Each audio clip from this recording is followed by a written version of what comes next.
I welcome you to the liturgy of the Palm Sunday, also called Passion Sunday. And today's liturgy guides us and leads us as we gradually come to the end of Lent. It leads us into the events that will be unfolding within this week called the Holy Week, the most sacred of all the weeks of the year, when eventually Jesus Christ, the Savior of the world, will bring to culmination his mission on earth through his passion, his death, and his resurrection. Sometimes I wonder the kind of God we have.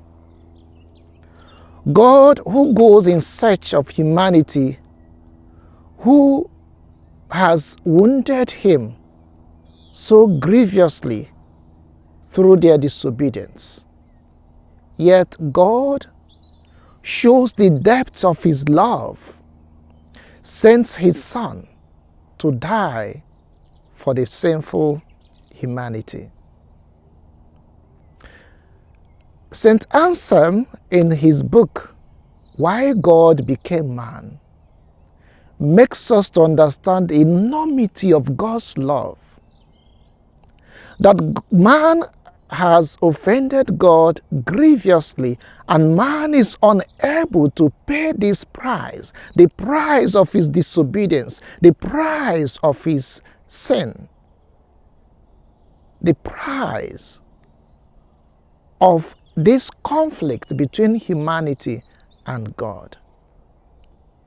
And God, being compassionate, had to send his Son, had to come in the form of man in order to pay that price and to lead humanity back into that fold, into that intention with which God created him at the beginning of all things, to share in the divinity of God.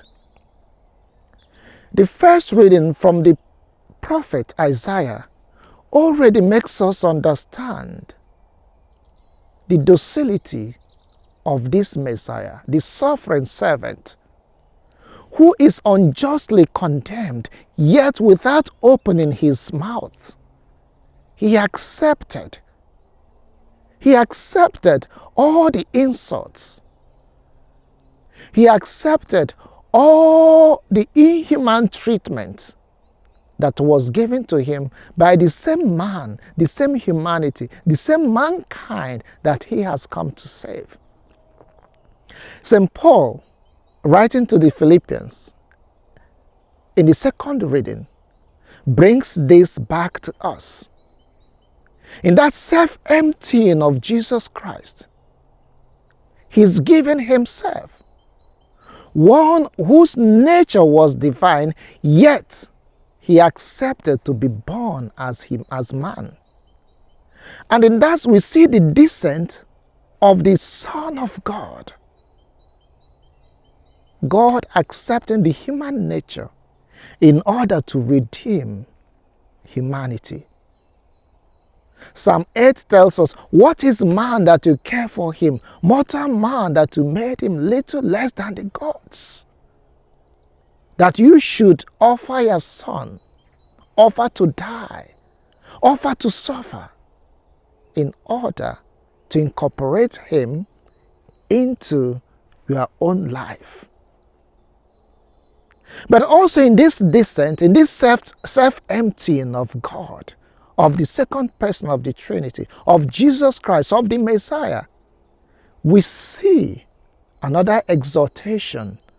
God the Father taking him and raising him up, putting him at the highest level that all human beings, that all knees, all tongues must worship him, because he has made that one single sacrifice.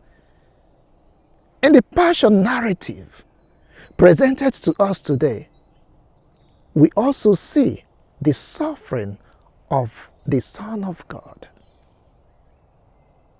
But one thing is sure, in all these stories unfolding, there are different personalities, different characters, different persons getting involved.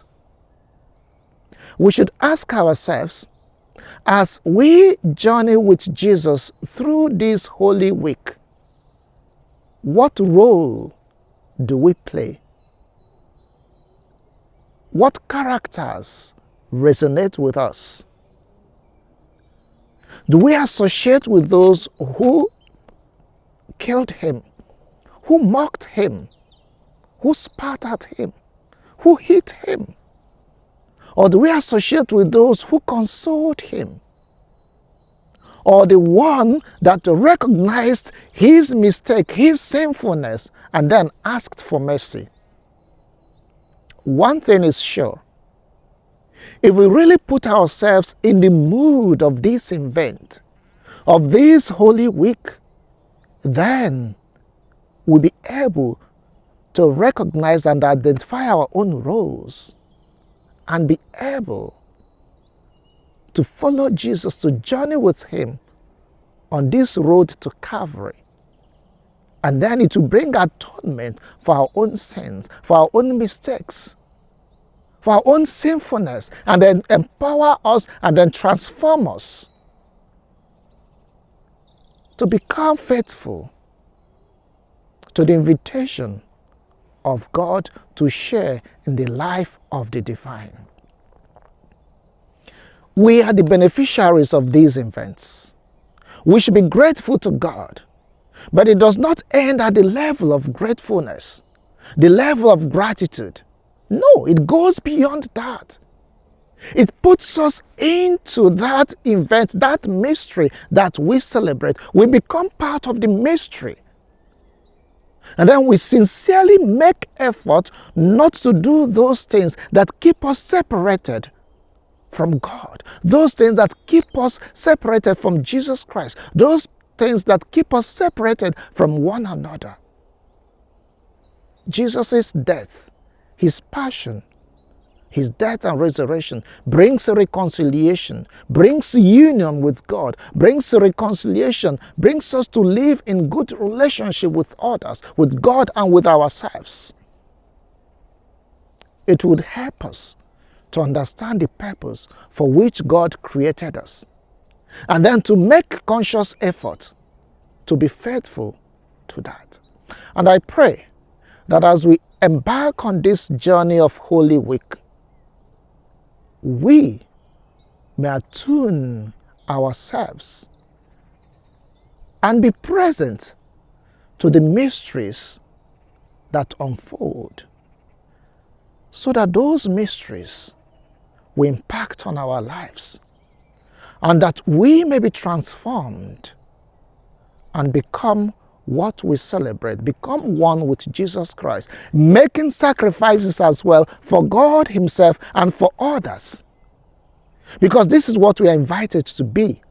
This is what we are invited to do, to live the life of Jesus Christ, accepting him, accepting this mystery, accepting the passion, the death and resurrection, and in our own lives, representing that for others to come into the life of Christ. And through his passion, through his death and resurrection, may he bring healing to all those who are sick. May he bring fulfillment. May he bring hope. May he bring that aspect of faithfulness to all we do in response to his invitation to live a life worthy of our vocation. And may we be redeemed by his passion and death and resurrection.